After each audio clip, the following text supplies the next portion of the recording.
Welcome back to the channel, friends.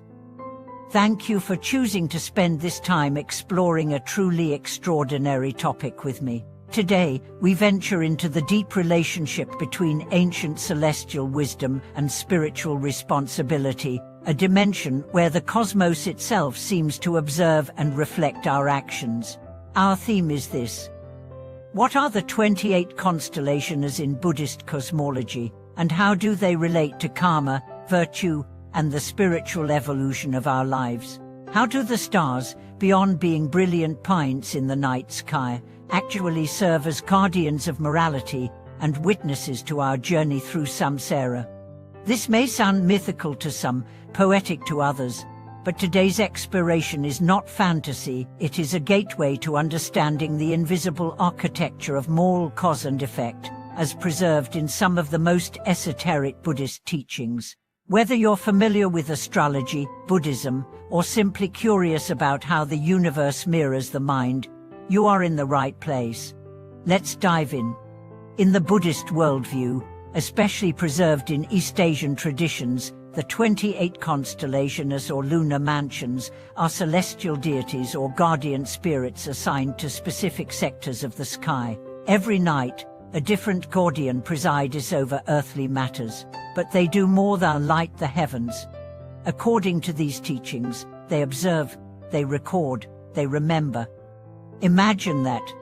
Every word you speak, every act of kindness, every harmful intention, all of it recorded not by a divine judge, but by the living, breathing order of the universe itself. The 28 constellations are not beings who punish or reward. They are neutral, but their role is profound, to imprint karma into the fabric of time. So how does this work? Let's take a closer look.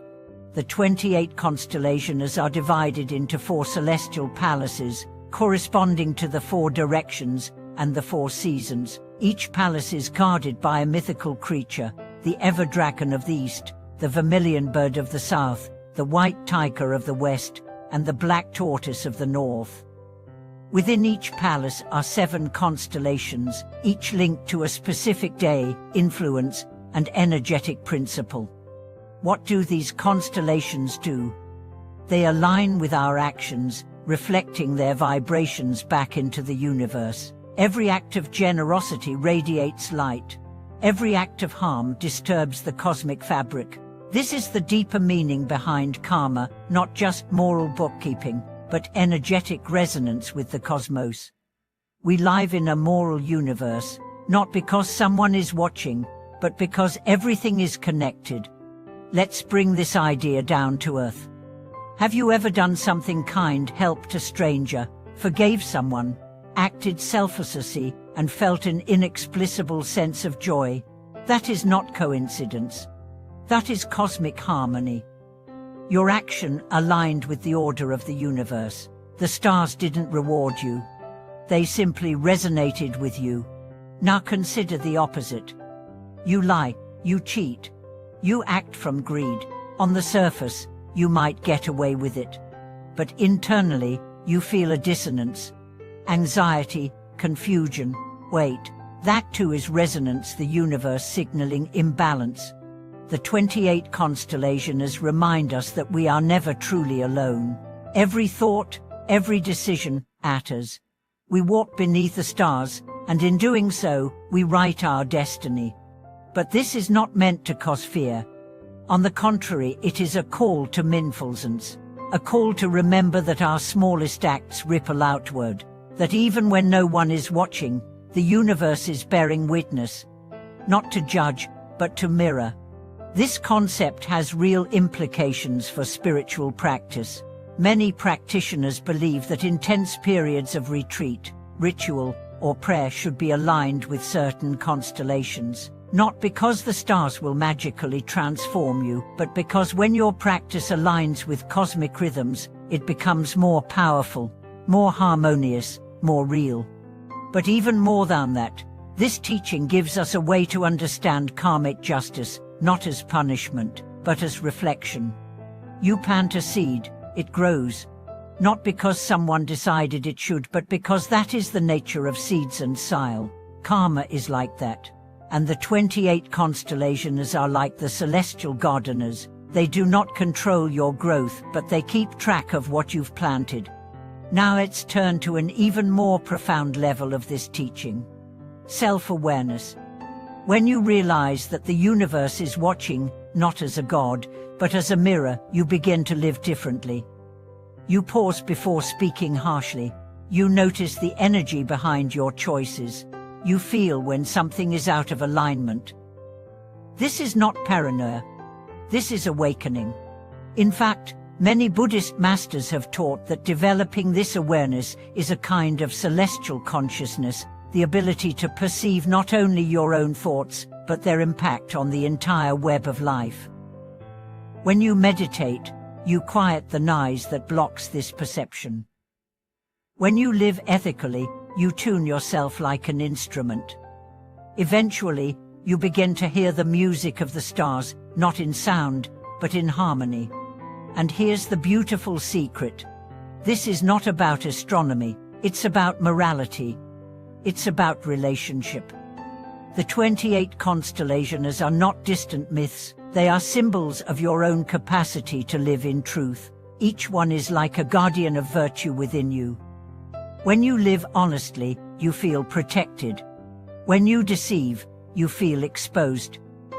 This is not superstition, it is self-knowledge. The more you align with the Dharma, the more you align with the stars. That's the message. So what can we do to live in alignment with this celestial order? First, cultivate mindfulness in speech. Words are energy. Words ripple through time. Speak with intention. Second, act with integrity. Even when no one is watching, especially when no one is watching. This is how you honor the cosmic witness. Third, practice humility. Remember that your life is part of something vast. The more you recognize your smallness, the more you touch the vastness. Fourth, live with purpose. Every day is recorded in the sky. Let your days mean something. Fifth, offer gratitude. The stars shine on you regardless of who you are. Be thankful and reflect that light. The Buddhist cosmos is not a fantasy world. It is a map, a guide, a mirror. The 28 constellations remind us that the universe is conscious, not in the way we imagine consciousness, but in the way trees grow, rivers flow, and karma returns. They are not waiting to punish you. They are waiting to reflect you. What you give, you get. What you hide, you carry. What you face, you heal. So tonight, when you look at the stars, remember this: you are seen. You are remembered. You are loved, not sentimentally, but cosmically. Your life matters. Your choices shape not only your path, but the harmony of the whole.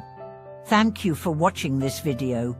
If you've ever felt the mysterious pull of the stars, or experienced moments of deep karmic insight, I'd love to hear your reflections in the comments. Share your thoughts, your stories, your questions. Please like this video, subscribe to the channel, and share it with others who are walking the path of awareness and seeking to live in harmony with the cosmos. Together, let's remember that beneath the sky, every step we take echoes through eternity. Until next time, stay present, stay kind, and may your life shine like the constellations above.